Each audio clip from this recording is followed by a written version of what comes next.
राम राम।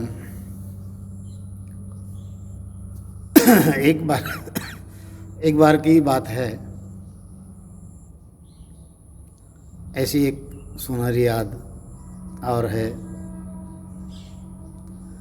किसी गांव में सत्संग था और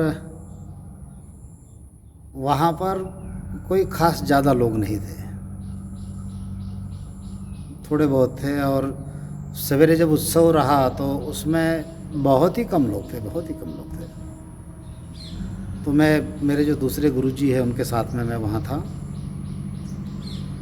अब जब सवेरा हुआ हम सब उठे, वहाँ पर बैठे तो स्टेज था, स्टेज पर मैं बैठा था, गुरुजी थे साथ में और सामने कुछ एक 15-20 लोग बैठे होंगे। विषय कुछ चल रहा था वाणी जी का, तो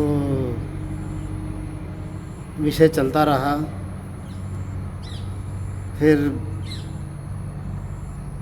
उत्सव भी हो गया, सब कुछ हुआ और लोग भोजन करके अपने अपने घर चले गए। जब चले गए तो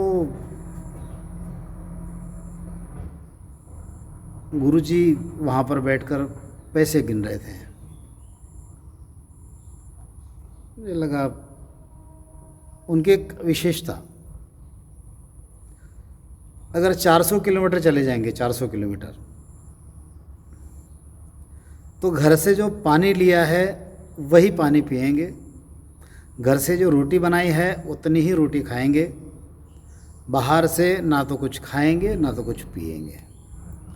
अगर रामसनी के घर से निकले, यहाँ से पानी पीकर निकले, अगर कोई 100 किलोमीटर पे रामसनी तो उसी के घर पे जाके पानी पिएंगे, बीच में पानी भी नहीं पीते थे।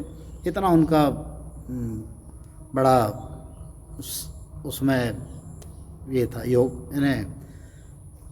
और उस समय आज के जैसे यातायात के साधन भी नहीं थे। कभी बस मिल जाए, कभी शाम को पहुंचा दे, कहीं रास्ते में रुक जाए, ऐसी उस ज़माने की मैं बात कर रहा हूँ।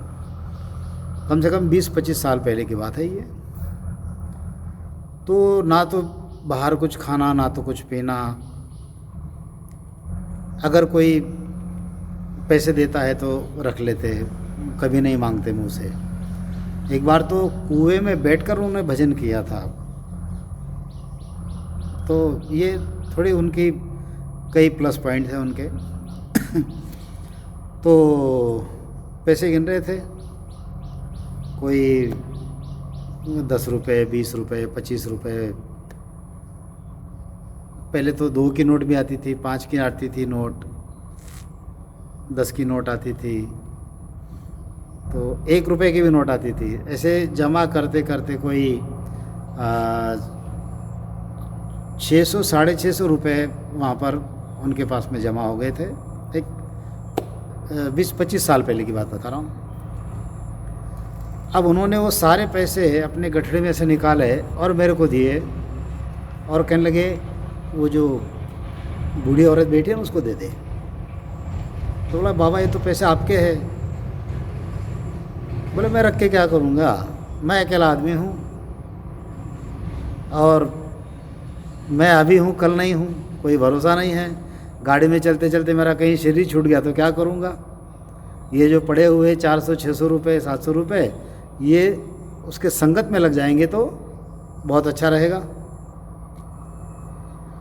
देखो, जिस ज़माने में भाई भाई को 1 रुपया नहीं देता, ये तो पहले से चला आ रहा है, कोई किसी को 1 रुपया नहीं देता। और ये वो संत है कि जो अपने को लोगों ने 10, 20, 2, 5 जो भी पैसे दिए हैं, वे सारे के सारे पैसे एक गरीब औरत को दे रहे हैं। क्योंकि सभी लोग सत्संग करते हैं, उनकी इच्छा होती है सत्संग करने की। यह जो गरीब महिला है ये सत्संग नहीं कर सकती, तो ये 200, 500, 700 रुपये अगर उसको मिल गए तो वो अपने घर सत्संग करा सके। इस उद्देश्य से गुरुजी ने वो सारे पैसे जो है उनको दे दिए। तो ये होती है दानत। मुझे मिला हुआ सब कुछ जो है मैं किसी को दे रहा हूँ। बस अपनी एक ने झोला रखते थे अपना साथ में, एक लकड़ी रहती थी उनकी, एक कमंडल रहता था और घूमते रहते थे। कभी विदर्भ में जाएंगे, कभी इधर उत्तर महाराष्ट्र में आएंगे, कभी और कहीं यूपी में चले जाएंगे, बहुत जगह घूमते थे।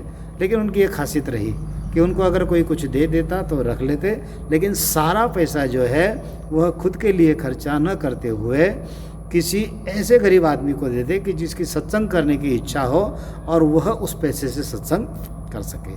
तो ये जो गुण था उनका, ये बड़ा ही मुझे अच्छा लगा और कुछ बातें मैंने उनसे सीखी है जो आज भी मैं उनको अपने जीवन में उतारता हूँ। तो ऐसे संत होते हैं, ऐसी उनकी सीख होती है। यानी कहते हैं ना कि कबीरा सब जगह निर्धना, धनवंता नहीं कोई, और धनवंता सो ही जानिए जाके राम नाम धन होए। तो ऐसी उनकी बात एक अलग ही थी। और कहते कि संतोषम परम धनम, वह सबसे बड़ा धन उनके पास में था। हमारे पास लाखों रुपए भी अगर पड़े हैं तो हमको लगता है कि और हमको मिलने चाहिए। और एक वो संत है कि जो उनको 2, 5, 1 रुपया जो मिलता था उसको जमा करके उसमें वे सत्संग करा देते थे। ऐसे संत होते हैं।